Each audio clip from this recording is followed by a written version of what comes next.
ഭൂമിയിലെ മണ്ണുകളിൽ ഏറ്റവും ശ്രേഷ്ഠമായ മണ്ണ് ഹബീബിൻ്റെ ശരീരം ചേർന്ന് കിടക്കുന്ന മദീനയിലെ മണ്ണാണെന്ന് ഇജ്മാഉൽ ഉലമാ ഉണ്ടെന്ന് നമ്മുടെ പണ്ഡിതന്മാർ പഠിപ്പിച്ചു. മദീനയിലെ ആളുകൾ നഫ്സി ഫിദാഉൻ ലിഖബ്രിൻ അൻത സാകിനുഹു, ഹബീബായ റസൂലുള്ളാഹി സ്വല്ലല്ലാഹു അലൈഹി വസല്ലം തങ്ങളുടെ മദീനയിൽ മഴവെള്ളമില്ലാതെ സസ്യലതാദികൾ ഉണങ്ങി മനുഷ്യർക്ക് മൃഗങ്ങൾക്ക് വെള്ളമില്ലാതെ കഷ്ടപ്പെടുമ്പോഴാണ് മഴയെ തേടിയുള്ള പ്രാർത്ഥനയുണ്ട്, നിസ്കാരമുണ്ട്. ഇസ്തിസ്ഖാ എന്ന് പറയുന്ന നിസ്കാരം മഹാനായ മുഹമ്മദ് ബിനുൽ മുൻകദിർ റഹ്മഹുല്ലാഹ് ഉദ്ധരിച്ചിട്ടുള്ള സംഭവം. മദീനക്കാർ അന്ന് മഴയ്ക്ക് വേണ്ടി ദുആ ചെയ്തപ്പോൾ മഴ ലഭിച്ചില്ല, മഴ പെയ്തില്ല. എല്ലാവരും തിരിച്ചു പോന്നു, മഴ പെയ്തില്ല. അന്ന് രാത്രി ജലസ്തു ഇലാ സാരിയത്തിൻ മിൻ സവാരി മസ്ജിദ് റസൂലില്ലാഹ്, അല്ലാഹുവിൻ്റെ റസൂലിൻ്റെ പള്ളിയിലെ ഒരു തൂണിൽ നിന്ന്, തൂണുകളിൽ ഒരു തൂണിലേക്ക് ഞാൻ അന്ന് ചാരിയിരിക്കുന്നു രാത്രി നേരം. മുഹമ്മദ് ബിൻ മുൻകദിർ എന്നവരെ ആ രാത്രി മദീനയിലെ അല്ലാഹുവിൻ്റെ റസൂലിൻ്റെ പള്ളിയിലാണ് ചിലവഴിക്കുന്നത്.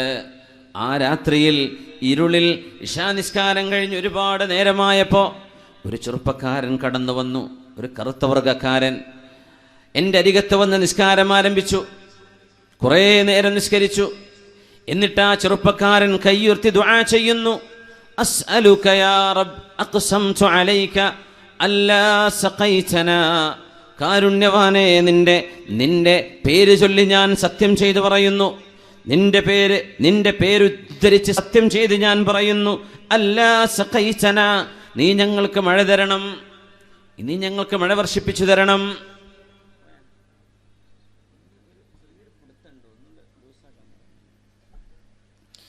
അല്ലാ സഖൈത ലനാ, ഞങ്ങൾക്ക് മഴ വേണം.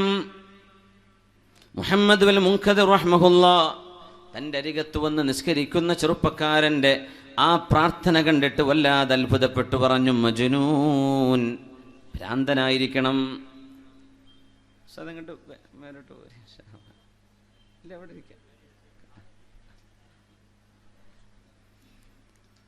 മദീനക്കാര് മുഴുവൻ ചോദിച്ചിട്ട് സൗണ്ട് ഒന്ന് ഉഷാറാവാണ്ട്, റമദാനൊക്കെ ആയതുകൊണ്ട് വെള്ളം കുടിക്കാൻ പറ്റില്ലല്ലോ, അവിടെ തന്നെ ഉഷാറാക്കണം. ഇച്ചിരി ഡിലേ ഒക്കെ തന്നെ ഒന്ന് സൗണ്ട് ഒന്ന് റെഡി ആവാണ്ട്. മദീനക്കാര് മുഴുവൻ മഴ വേണമെന്ന് ചോദിച്ചിട്ട് ലഭിക്കാത്ത മഴ ഈ ചെറുപ്പക്കാരൻ അല്ലാഹുവിനോട് സത്യം ചെയ്ത് ചോദിക്കുകയാണ്, നിന്റെ നാമത്തിൽ സത്യം ചെയ്ത് ഞാൻ പറയുന്നു, നീ ഞങ്ങൾക്ക് മഴ തരണം. മുഹമ്മദ് ബിനുൽ മുൻകദിർ തങ്ങൾ പറഞ്ഞു, ഭ്രാന്തനായിരിക്കണം, മദീനക്കാര് മുഴുവൻ ചോദിച്ചിട്ട് തരാത്തത്. ഒരാൾ എനിക്ക് വേണ്ടി ഞാൻ നിന്നോട് സത്യം ചെയ്ത് പറയുന്നു, ഞങ്ങൾക്ക് മഴ തരണം. എൻ്റെ മനസ്സിൽ അങ്ങനൊരു ചിന്ത വന്നതേ ഉള്ളൂ. പെട്ടെന്നതാ ആകാശത്ത് ഇടിമിന്നലിൻ്റെ ശബ്ദം, വെളിച്ചം, ഘോരമായ മഴ പെയ്യാൻ തുടങ്ങുന്നു. ശക്തമായ മഴ, അതിശക്തമായ മഴ പെയ്തു. മസ്ജിദുൻ നബവിയുടെ ഉള്ളിലേക്ക് മഴ വന്നു. ഞാൻ ഇരിക്കുന്ന ഇടം വെള്ളം നനഞ്ഞു. സുബ്ഹി നിസ്കാരത്തിന് വന്നവർ മുഴുവനും വെള്ളത്തിലൂടെയാണ് നടന്നത്. മദീന മുഴുവനും എന്തെന്നില്ലാത്ത ഘോരമായ മഴ പെയ്തു. ഇസ്തിസ്ഖാ നിസ്കാരം നിസ്കരിച്ചിട്ട് കിട്ടാത്ത മഴ ഒരു ചെറുപ്പക്കാരന്റെ പ്രാർത്ഥന കൊണ്ട്. ഇതിലൊന്ന് മനസ്സിലാക്കാനുള്ളത്, ആരെയും അണ്ടർ എസ്റ്റിമേറ്റ് ചെയ്യരുത്, ആരും മോശക്കാരാണെന്ന് വിചാരിക്കരുത്. പ്രത്യേകിച്ച് നമ്മുടെ കാസർഗോഡ് ചെറുപ്പക്കാരൊക്കെ നല്ല അടിപൊളി മോഡലും സ്റ്റൈലും ഹെയർ സ്റ്റൈലും കണ്ടാൽ ചിലപ്പോൾ ഭ്രാന്ത് പിടിക്കും. പക്ഷെ ഒരു സ്വലാത്തിൻ്റെ മജ്ലിസിൽ, ഒരു വാദിൻ്റെ മജ്ലിസിന്, ഒരു ദിക്റിൻ്റെ മജ്ലിസിന് ഓടിച്ചാടി നടക്കാൻ, ത്യാഗം ചെയ്യാൻ എല്ലാറ്റിനും റെഡിയുള്ള നല്ല മനസ്സുള്ളവരായിരിക്കും. പിന്നെ ഇച്ചിരി ലോകം മൊത്തം തലതിരിഞ്ഞതുകൊണ്ട് അതിൻ്റെയൊക്കെ ചില എഫക്റ്റുകളൊക്കെ നമ്മുടെ നാട്ടിലൊക്കെ കണ്ടെന്ന് വരും. പക്ഷെ അവർ മോശക്കാരാണെന്ന് വിചാരിക്കരുതെന്ന്. ചെത്തിപ്പൊളിച്ച് നടക്കുകയായിരിക്കും. ഇച്ചിരി വൃത്തക്കേടൊക്കെ ബൈക്കൊണ്ടൊക്കെ റോഡിലൊക്കെ ഇച്ചിരി കളിയൊക്കെ ഉണ്ടാവും, കാറ് കൊണ്ട് ഇച്ചിരി ബുദ്ധിമുട്ടാക്കുന്ന പരിപാടികളൊക്കെ. എന്നാലും ഉള്ളിൻ്റെ ഉള്ളിൽ നന്മയുള്ളവരാണ്. ആരും എന്ത് ചെയ്യരുത്, മോശമാണെന്ന് വിചാരിക്കരുത്. ചേലും കോലും നോക്കണ്ട. ഈ ദുആക്ക് ഉത്തരം കിട്ടിയ മനുഷ്യൻ ഒരു ചെരുപ്പ് കുത്തിയായിരുന്നു. ചെരുപ്പ് കുത്തിയാണ്, ചെരുപ്പ് കച്ചവടം നടത്തുന്ന ചെരുപ്പ് കുത്തിയാണ്. ഇസ്കാഫി എന്നാ പറയാ, സക്കാഫി അല്ല, ഇസ്കാഫി. ഇസ്കാഫി എന്ന് പറഞ്ഞാൽ ചെരുപ്പ് കുത്തുന്ന ആൾക്കാർ പറയാം. മുഹമ്മദ് മുൻകദിർ എന്നവര് അത്ഭുതപ്പെടുകയാണ്. പടച്ച തമ്പുരാനെ, മദീനക്കാര് ചോദിക്കാതെ കിട്ടിയ ഒരു സംഭവം ഈ ഒരു മനുഷ്യന്റെ ചോദ്യം കൊണ്ട് കിട്ടിയല്ലോ പടച്ചവനെ. ഇദ്ദേഹം ആരായിരിക്കും? സുബഹി നിസ്കാരം വരെ അദ്ദേഹത്തിന്റെ ഇബാദത്ത് നീണ്ടു. അങ്ങനെ സുബഹി നിസ്കാരം കഴിഞ്ഞപ്പോൾ ഇദ്ദേഹത്തിന്റെ പിന്നാലെ പോയി. അങ്ങനെ മദീനയിൽ ഇച്ചിരി ദൂരെ ചെന്നപ്പോൾ അദ്ദേഹത്തിന്റെ വീട് കണ്ടു. അപ്പോൾ ആളുകളോട് ചോദിച്ചു, ഇദ്ദേഹം ആരാണ്? അതെവിടുത്തെ ചെരുപ്പ് കുത്തിയാണ്. എന്തേ പ്രശ്നം ചോദിച്ചു. ഒരു മഹാത്ഭുതം, ഇന്നലെ മഴ പെയ്തില്ലേ? ഈ ചെറുപ്പക്കാരൻ ദുആ ചെയ്ത സെക്കൻഡ് കൊണ്ടാണ് മഴ പെയ്തത്. ഞാനതിൻ്റെ സാക്ഷിയാണ്. അന്ന് പള്ളിയിൽ വേറെ ആരുമില്ല, ഞാൻ മാത്രമേ അത് കണ്ടിട്ടുള്ളൂ. അതെയോ? ആരും അറിഞ്ഞില്ലല്ലോ. ആരെങ്കിലും വിചാരിക്കോ ഒരു ചെരുപ്പ് കുത്തിക്ക് ഇങ്ങനെ ദുആക്ക് ഉത്തരണ്ട്? ഇപ്പം ഈ സദസ്സിലിരിക്കുന്ന നൂറുകണക്കിന് ആളുകൾ, നിങ്ങളെല്ലാവരും ഞാനൊഴികെ ദുആക്ക് ഉത്തരമുള്ള ആളുകളാണ് എന്നാണ് ഞാൻ വിചാരിക്കുന്നത്. മുസ്തജാബ് ദഅവകളുണ്ടാവും. നിങ്ങളൊക്കെ പറയുന്ന ആമീൻ കൊണ്ടായിരിക്കും ചിലപ്പോൾ നമ്മളൊക്കെ രക്ഷപ്പെട്ടു പോകുന്നത്. അള്ളാഹു നമ്മുടെ ദുആക്ക് സ്വീകരിക്കട്ടെ. അള്ളാഹു നമുക്ക് പുറത്തു തരട്ടെ. രണ്ടാമത്തെ ദിവസം അങ്ങനെ ഞാൻ ആ ചെറുപ്പക്കാരനെ ചെന്ന് പരിചയപ്പെടുന്ന രണ്ടാമത്തെ ദിവസം ഞാൻ ചെന്നു.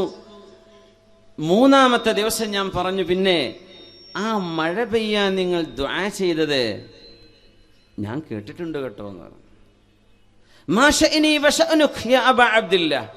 മുഹമ്മദ് മുൻകദിർ എന്നവരെ, നിങ്ങൾ എന്തിനാണ് ആ വിഷയം പറയുന്നത്? എന്തിനാ നിങ്ങൾ ആ കാര്യം എന്നോട് പറയുന്നത്? ഞാൻ കണ്ടിട്ടുണ്ട്.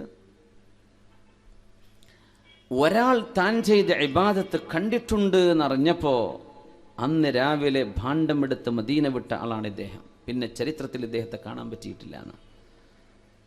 അങ്ങനെ പിറ്റേന്നും കാണാൻ ചെന്ന് നോക്കി. ഇങ്ങനെ ദുആക്ക് ഉത്തരമുള്ള ആളുകളാകുമ്പോൾ ദുആരപ്പിക്കാലോ. അപ്പൊ അവിടെ പ്രായമുള്ളൊരു ഉമ്മ ചോദിച്ചു, മോനെ, നിന്റെ കൂട്ടുകാരൻ ഇന്നലെ ഇവിടെ ഭാണ്ഡൊക്കെ എടുത്തിട്ട് പോയല്ലോ, നീ എന്തേ അദ്ദേഹത്തോട് എന്തെങ്കിലും പറഞ്ഞോ എന്ന് ചോദിച്ചു. ഞാൻ അദ്ദേഹത്തിൻ്റെ ആ ദുആക്ക് സാക്ഷിയായിരുന്നു എന്ന് പറഞ്ഞു.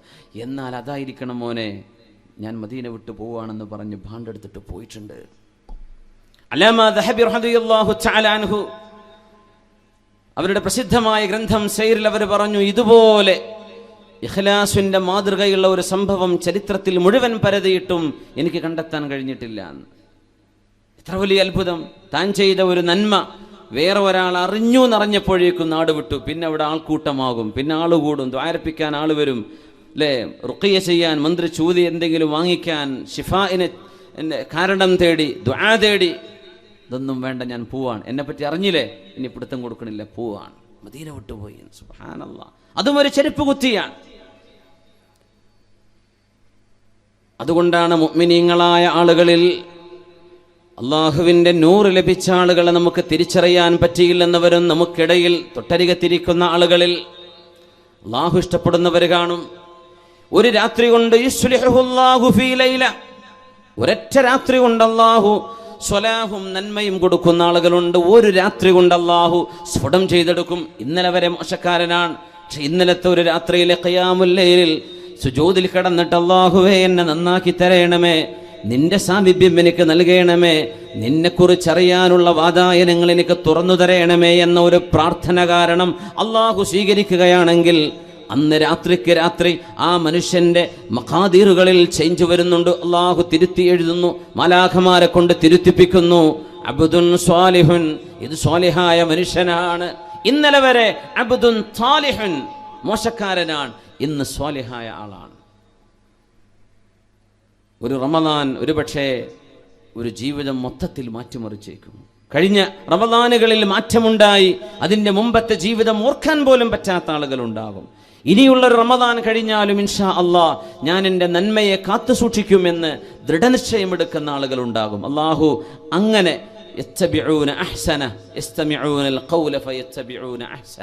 നന്മ കേൾക്കുകയും അത് പിൻപറ്റുകയും ചെയ്യുന്ന സൗഭാഗ്യവാന്മാരിൽ അള്ളാഹു നമ്മളെ ഉൾപ്പെടുത്തി തരട്ടെ.